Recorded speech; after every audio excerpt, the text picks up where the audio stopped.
lakarin natin tong napakagandang lugar.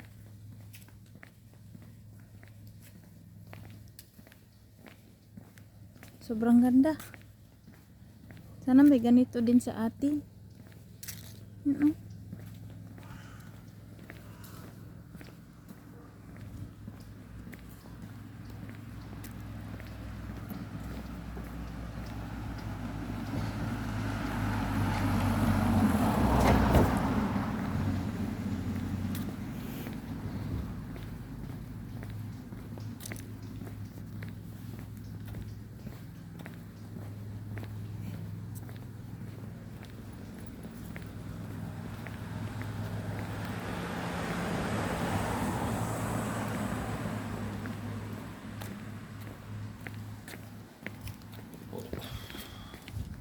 Napkin.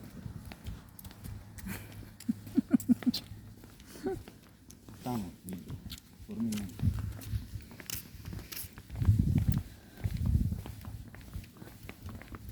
Paano kasi hindi siya sumunod sa Google? Naligaw kami.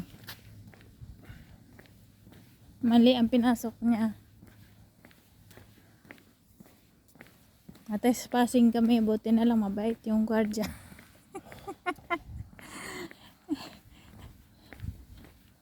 Kasi merong gate pero bukas. Eh nakita niya may mga playground, may mga lahat doon, may football, may volleyball, may basketball. So pumasok siya.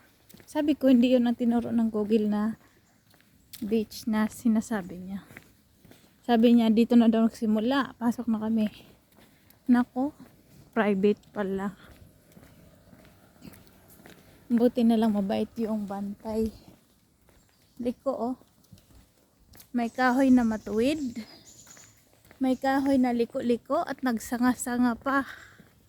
So parang tao din yan. Merong tao na balaktot din talaga mag-isip. At ang mga katwiran. At paliko-liko ang buhay. Palaging gumagawa ng mali kahit alam namang mali. So, mayroon namang matuwid. Ibig sabihin, yung mga taong tulad nun is maingat sa buhay. Pinag-isipan bago nila gawin ang mga desisyon. Hindi pa dalos-dalos. Parang ako, minsan, talagang nagkakamali sa buhay. Pero okay lang yan. Dahil sa mga pagkakamali, tayo ay natututo. Sabi nga, in academy, mistake is a part of education. So, ayun. In a long run, natuto naman ako sa aking pagkakamali sa buhay. So, ang ganda dito, yun ay train, release. Ito naman ay bike lane and pedestrian lane. Ito naman ay car lane. So, ganito kaganda dito sa Europe. So, naglalakad kami ng asawa ko almost 2 hours na. Hindi, 2 hours na talaga. Tapos, yan o. May bayad ang mga ganyan. Kaya nga sarado. So, ayaw maniwala ng aking asawa. May naglilinis dito. Ginagastasan ng gobyerno para linisin ang lugar nito. Kasi nga yung mga nalagas na dahon. So morning pa kasi kaya wala pang naglilinis. Kaya considered na yan bakit may mga dahon sa gilid. Nalagas. Tagnan niya ito oh. Yung puno na yan ay lumiko. Dahil sa gabal, pinutol ang sanga. Parang tao din. Kapag pamali-mali na ang ginawa, kailangan putulin. Para hindi makahadlang sa buhay ng iba. Diba? Parang ang puno, nakaharang sa daan, puputulin ang sanga. Ganon din yan ang tao. Kapag mali na ang ginagawa, kailangan putulin. Sa pilitang putulin na yan ang train. Whoa! Bang ko ang aking asawa. Oh, the happy face. Uy. So, ayun lang. Na-interrupt ako sa aking ano. So, gano'n naman talaga ang totoo sa buhay ng tao. Ang mga taong paliko-liko, mali-mali na yung ginagawa at nakakaano na sa buhay ng iba. Kailangan talagang putulin yun. So, para maputol yun, gamitan ng batas.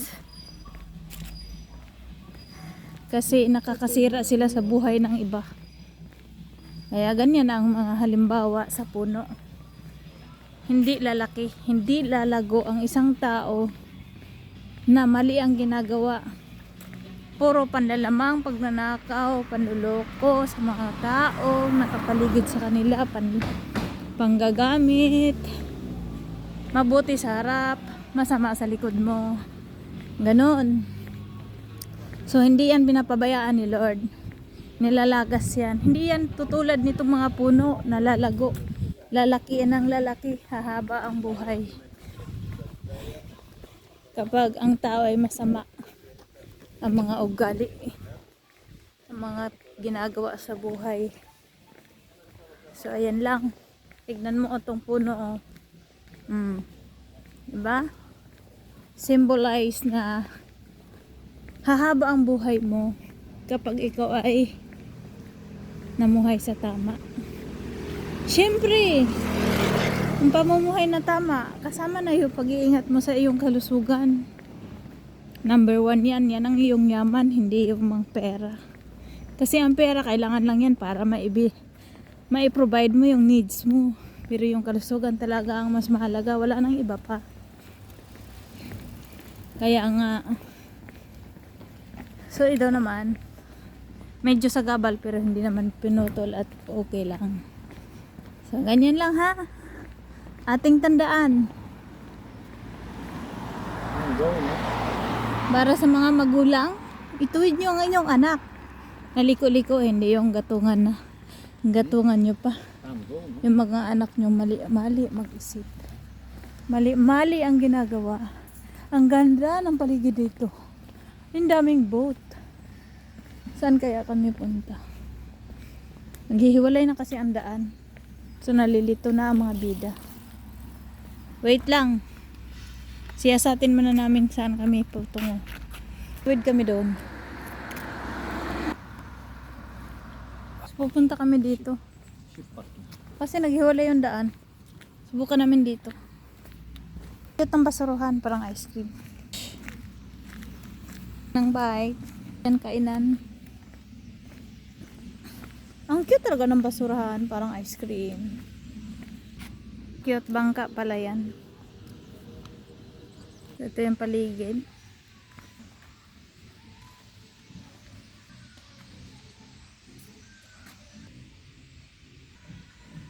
So, ang ganda dito. Pwede ka mag-sailing. Ay. So, ang ganda ng paligid. Nakakatuwa.